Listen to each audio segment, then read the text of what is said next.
পার্লামেন্টে ওয়াকফ বিল পাশ করিয়েছে বিজেপি সরকার, আর তা নিয়ে আগে থেকেই প্রতিবাদ করে আসছিল বিরোধী দলগুলো। বর্তমানেও বিলটি সংসদে পাশ হয়ে যাওয়ার পর এই বিলের বিরোধিতা করছে ভারতীয় জাতীয় কংগ্রেস সহ অন্যান্য বিরোধী দলগুলি।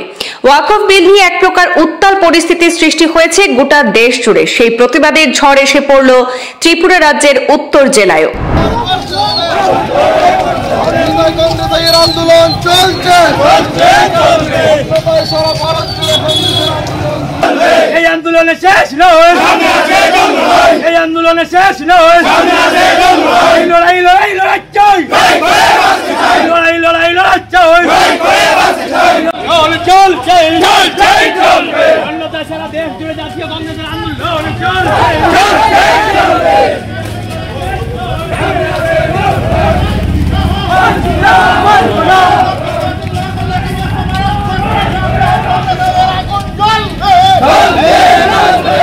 শুক্রবার রাতে উত্তর ত্রিপুরা জেলার কদমতলা বাজারে হাতে হাতে প্লে কার্ড নিয়ে গোটা বাজারে এক বিক্ষোভ মিছিল সংগঠিত করল কদমতলা ব্লক কংগ্রেস।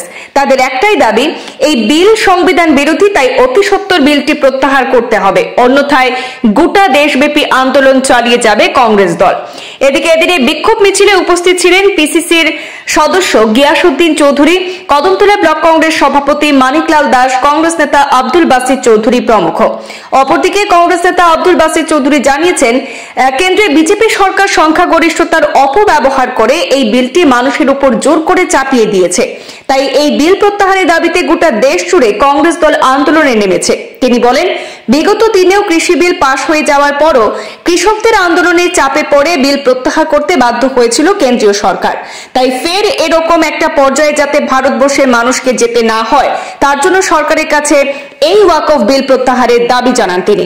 সরকার মানুষের মাঝে ভেদাভেদ তৈরি না করে অতি শীঘ্রই যাতে এই বিল প্রত্যাহার করে তার দাবি জানিয়েছেন, অন্যথায় পার্লামেন্টের ভেতরে এবং বাইরে সমস্ত দেশব্যাপী কংগ্রেসের আন্দোলন জারি থাকবে বলে জানান তিনি।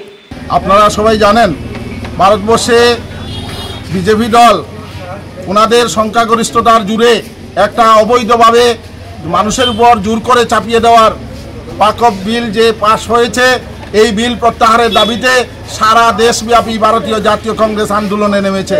আমরা এখনো সরকারের কাছে দাবি রাখব, এই সরকার এভাবে মানুষের উপর চাপিয়ে দিয়ে কৃষি আইনও বিল পাস করেছিল, সেই বিলও সরকারকে বাধ্য হয়েছে সরকার সেটা প্রত্যাহার করতে হয়েছে।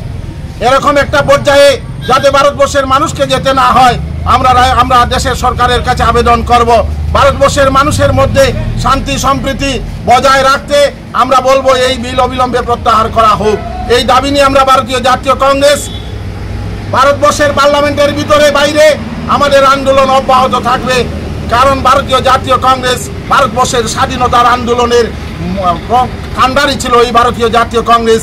সেই আন্দোলন, ভারতবর্ষের স্বাধীনতা আন্দোলনে কে হিন্দু, কে মুসলমান, কে খ্রিস্টান, কে জৈন সেটা পরিচয় ছিল না। আমরা সবাই ভারতবাসী, আমরা সবাই ভারতবাসী। ভারতে যারা বিভেদ তৈরি করে মানুষের মধ্যে ভ্রাতৃত্ববোধকে নষ্ট করতে চায়, তাদের বিরুদ্ধে আমরা সারা ভারতব্যাপী আমাদের নেতা রাহুল গান্ধী যে আন্দোলন চালিয়ে যাচ্ছেন, এটা পার্লামেন্টের ভিতরেও থাকবে, এই আন্দোলন জারি থাকবে এবং আন্দোলন বাইরেও জারি থাকবে।